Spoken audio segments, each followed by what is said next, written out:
I'm Richard Lenny.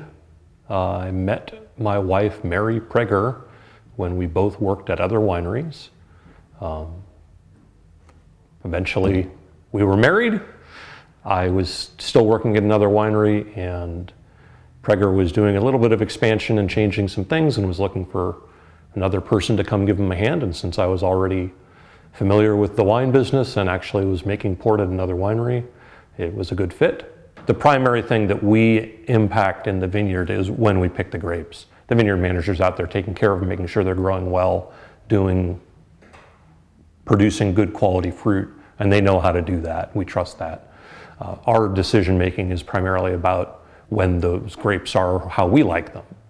And so I'm out there, and at some point during that harvest time, we'll make the phone call and say, hey, we need to bring these in 2 days or 3 days or whatever the case may be. 95% of the time that's at our discretion. There's those occasional years where the weather impacts how we harvest and when we harvest, but most of the time that's our primary role with working with the vineyards, is during harvest and as we approach harvest. Prager ports, for the most part, are a little bit less sweet than many ports. We find that allows the flavors of the varieties that we work with to show through. A lot of times, particularly in California ports, you end up with people harvest their grapes a little bit later than they do for regular wine, and you end up with flavors that are more reminiscent of raisins and dried fruits rather than varietal flavors. We try to harvest our grapes in a very traditional port manner, which is harvesting at the same time that grapes might be harvested to make regular wine. And so what that does is allow us to make ports that are a touch less sweet and allow those true varietal flavors to show up in our ports.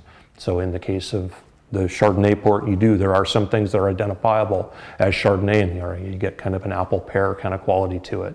So with the Royal Escort, which is our vintage style port, produced from 100% Petite Syrah that we grow here in Santa Elena at the Palladini Vineyard, it has a distinct cherry kind of chocolate tone to it, which are traditionally flavors associated with Petite Syrah. So in our ports, we try and capture the essence of the varieties that we work with.